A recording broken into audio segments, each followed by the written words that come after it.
wis tungkap ing wahyaning mangsa kala dumateng kodrat pangosing Gusti kang murbeng dumadi. Ing nalika semono wonten tetaing Gusti ingkang asifat jalu mewah wanita ingkang samodya anetepi jejere gesang. Kanci alamas dua mastuti godheng para pujangga ingkang dadi windu-windi sarta anglururi Laksidarja nulat edi endahing budaya luhung. Budaya teges budi lan daya ingkang tuwuh saking oseking manah. Lah to menika warnanira risang pinanganten kakung ingkang sampun jengkar saking sasana palereman.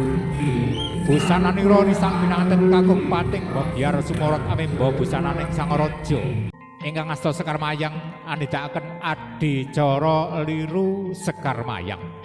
Lata menika Sekar Mayang ingkang sampun rinake dening para pujangga wonten tanah Jawi. Wit agung kepang papat minangka lambang dulur sekawan gangsal pancer. Woh surya loro cacahe minangka lambang srengenge lan rembulan. Semi andaru kilat godhong mega rumembi bintang lintang minangka kembang oyote bayu. Kapandhu dening Ibu Pangrambusana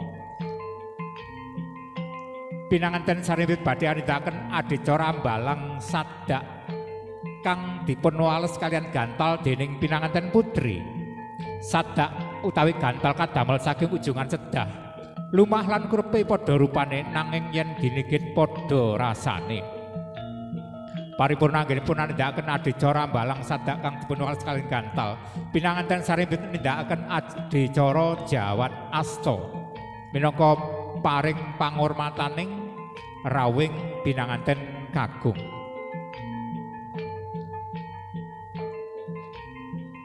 Kapandhu dening Ibu Pangrambusana tata rias mailit salon pinanganten kakung sampun paripurna anggenipun nindakaken adicara jarasta salajengipun nggih menika adicara midak tigan.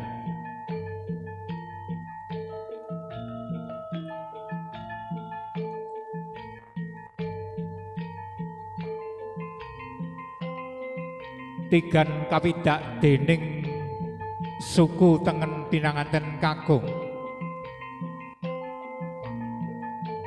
Pecah putih raga kuning sukma salajengipun dipun wasuh kalian toya sekar setaman.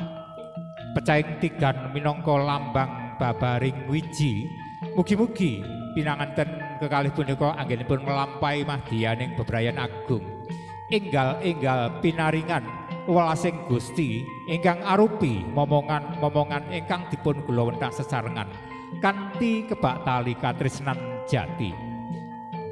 Salajengipun pinanganten putri hambasuh suku tengen pinanganten kakung minangka lambang utawi donga mugi-mugi lampahipun pinanganten kakung anggenipun mimpin keluarga tansah pikantuk mergi kaleresan saengga dadosa keluarga agung ingkang mangayu bagya, keluarga ingkang ayem tentrem gemah ripah loh jinawi. Salajengipun kalajengaken adicara junjung derajat nggih menika pinanganten kakung junjung derajatipun pinanganten putri dados garwa. Paripurna anggenipun anindakaken adicara junjung derajat nggih menika adicara ngideri jagat.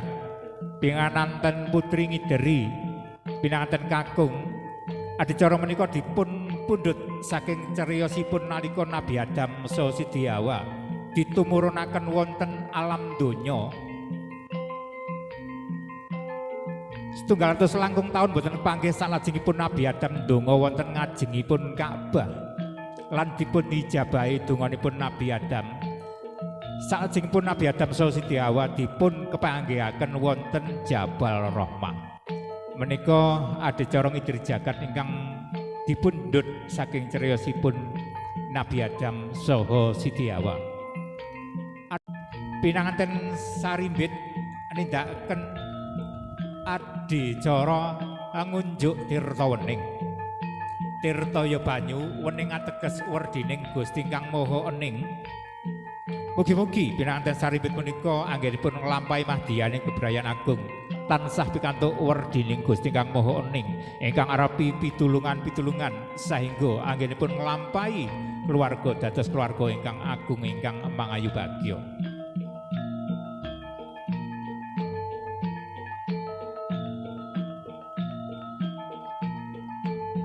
Paripurna anggenipun anindakaken adicara ngunjuk tirtawening salajengipun kapandu dening Ibu Pangramu Busana pinanganten sarimbit anindakaken adicara salajengipun. Adicara salajengipun nggih menika adicara sindur kinayap. Sarana selendang suta lan rikta abang lan putih Kanjeng Rama mapan wonten ngajenge laku ing ngarsa Sung Tuladha.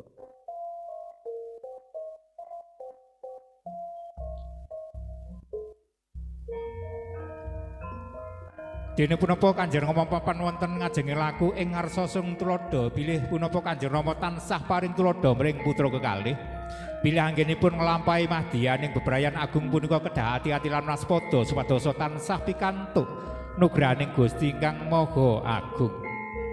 Dene pinanganten sarambit mapan wonten tengahing laku ing madya bangun karsa ateges pinanganten sarimbit tansah nderek anyeng kuyung napa ingkang dados pitedahipun Kanjeng Rama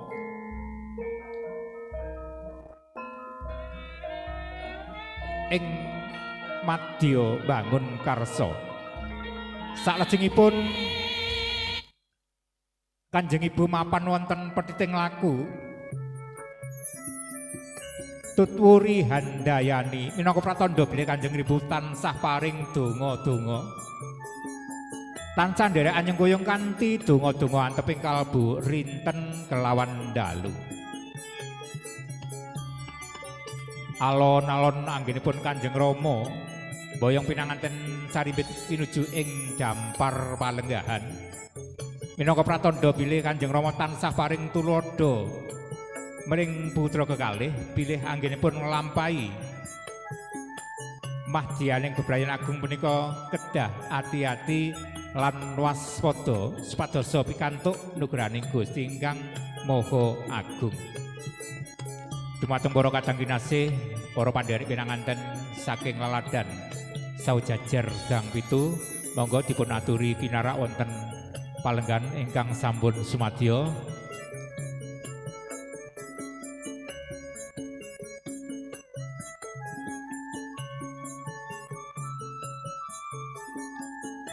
Salajengipun kapandu dening Ibu Juru Temu pinanganten sarimbit badhe anindakaken adicara timbang pangkon.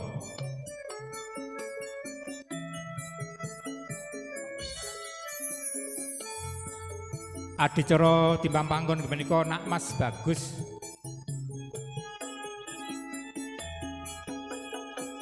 Muhammad Sandika putra saking Bapak Dianto dalah Ibu Ari Wijayanti mapan wonten suketu tengenipun Kanjeng Rama dalah Mas Ayu Febri Trisani Surya Ningsih putri saking Bapak Sutrisno dalah Ibu Yuniani Herawati mapan wonten suku kirinipun Kanjeng Rama.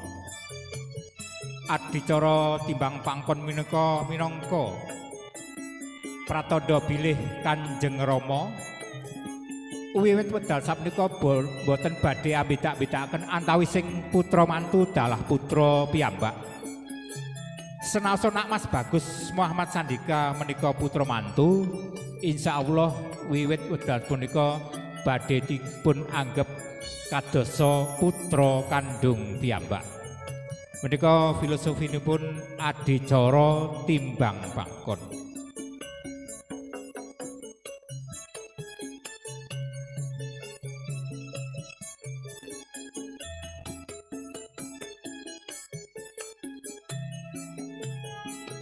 Paripurna anggenipun andhedhakaken adicara timbang pangkon salajengipun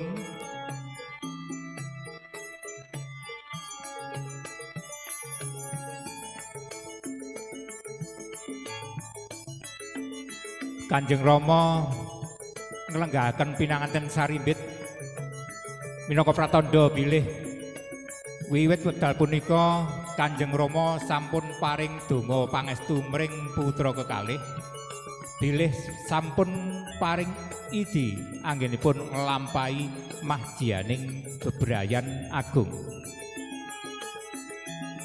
Adicara salajengipun nggih menika adicara kacar kucur. Mas Andi berdiri. Wis ndungkap ing titi laksana pinanganten kakung enggal-enggal jumeneng asta tilam lampus kang isi wos kapurara Jawa. Ketus Palaijo pancawarna mewah harta receh kasuntek ing pangkone kang garwa katadah katampi mawi sindur ingkang warni reksa. Kacar kucur wong liya dadi sedulur. Kacang kawak dile kawak wong liya dadi sanak.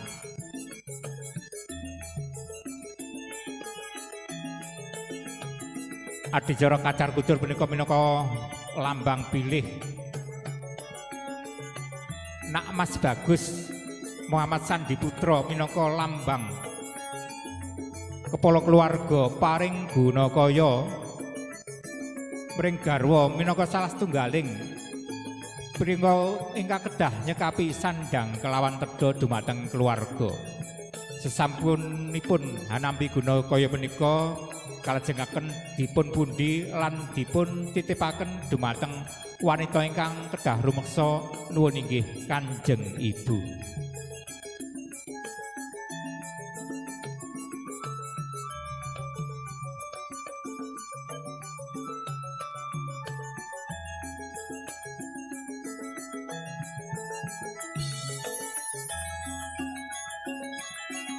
Sesampunipun hanitepaken guya punika pinanganten putri kadherekaken pinanganten kakung wangsul ing sasana sakawit.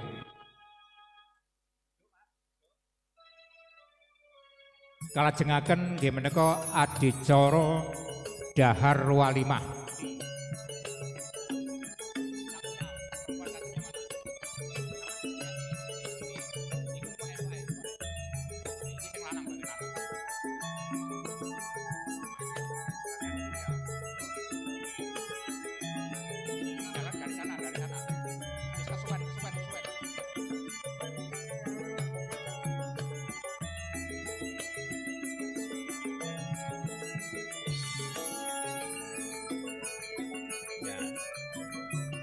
Lah menika adicara dahar walimah ya dahar kelimah pramila wujudipun sekul putih nggih.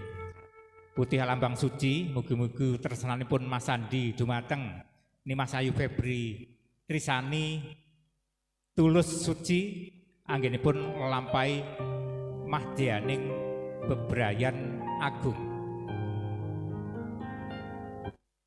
Dulangan ingkang kaping 1 mertandhakake tekaning rejeki.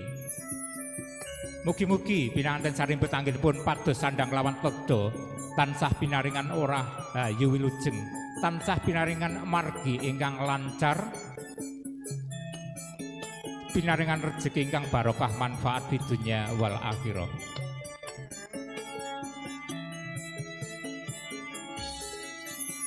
Salajengipun dulangan ingkang angka 2 mertandhakake tekaning jodoh. Mugi-mugi pinanganten sarimbut anggenipun nglampahi jejodohan. Manggya karaharjan wiwit donya ngantos dumugining akhirat. Jangkep dulangan ingkang angka 3 silang Mas. Kon gawane mriki. Dulangan ingkang angka 3 silang ya. Piringe sampean gawa. Pegang jagonya Mas. Si alon-alon cek dilek sik. Engko keselak engko. Lah akeh heram lek ndolang itu. Tapi rupane luwih tenan nih mantene. Soale wadoh kaya tanggoku dhewe mantene iki. Nggih Mas Andi. Jangkep dulangan ingkang angka 3 mertandhakake tekane ilmu. Ilmune tiyang bebrayan. Mugi-mugi anggenipun nglampahi mahdiyaning bebrayan agung tansah pinaringan karaharjan rahayu wilujeng slamet tebiya ing sambikala. Sampun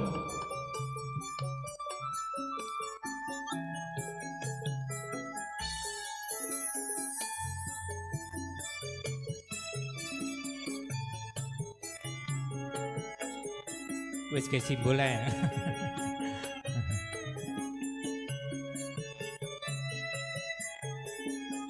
Sampunipun hanenjaken adicara dahar walima. Kalajengaken nggih menika adicara ngunjuk tirta wening. Sama dengan kono.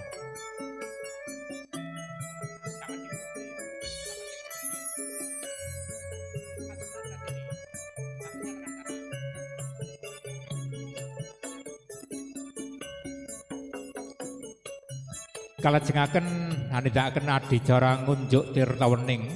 Tirta ateges banyu. Kesusu enak sing nglungne dhewe iku sampinge sampean niku. Ya wis gak apa-apa manten selak ngelak. Sik Mas Andi, cek dicekel Mas sik. Fotone cek apik. Nah. Nglungne dhisik. Difoto sik. Ya. Selak kesereten mantene. Tirta ateges banyu, wening ateges wardining Gusti Kang Maha Ening. Mugi-mugi pinanganten sarimbit anggenipun nglampahi mahdiyaning bebrayan agung.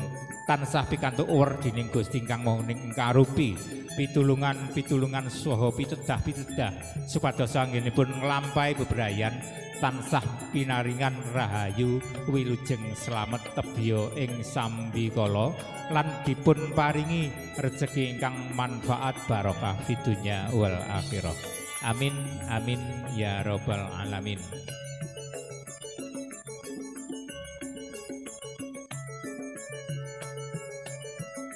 Paripurna anggenipun nindakaken adicara ngunjuk tirta wening salajengipun kapandu dening Ibu juru temu sik orang trima ngelak temenan iki.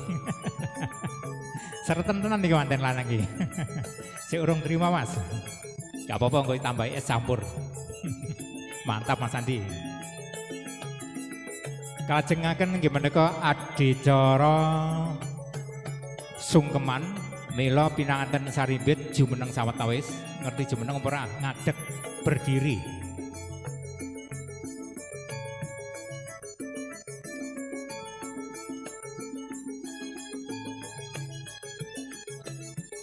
Bapaknya sebelah kanan.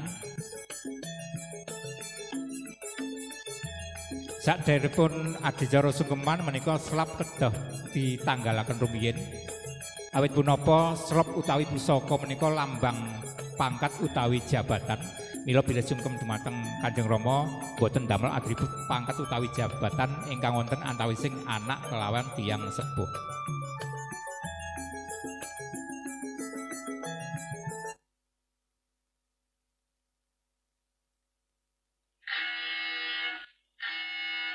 Duh Ibu, minangka pepunden kula. Sangawulan sedasa dinten kula wonten gawa garbanipun Ibu ngantos lahir dumateng dewasa. Kula dereng saged ngremenaken manah Kanjeng Ibu.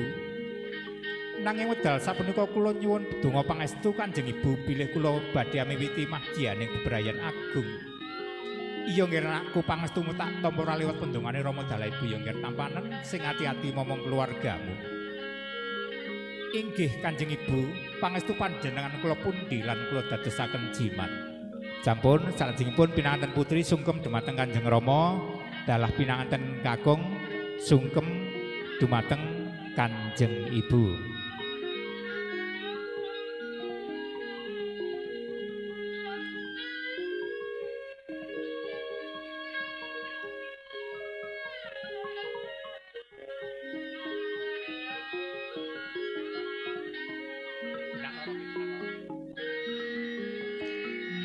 Duh Kanjeng Rama minangka ingkang kirjiwaraga kula.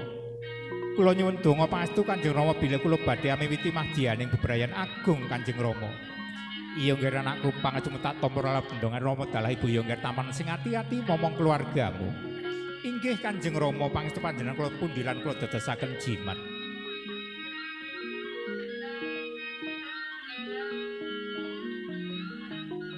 Sampun.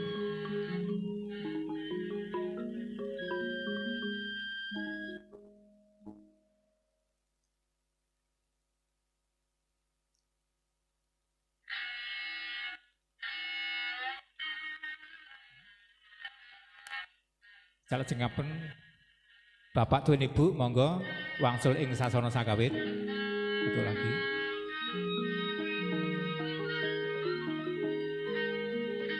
Para bapak-bapak dan para ibu, makaten kula adicara panggih pinanganten kanthi adat cara Jawi sampun paripurna.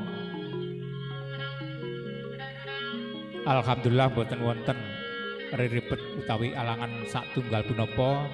Acara panggih pinanganten kanthi adat Jawi sampun paripurna kanthi lancar boten wonten alangan satunggal punapa.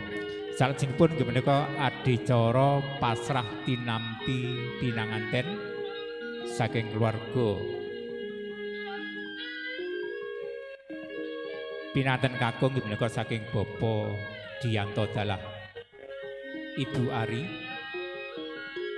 kalian pinanganten putri saking keluarga Bapak Sutrisno Dalah Ibu Yuniani Herawati.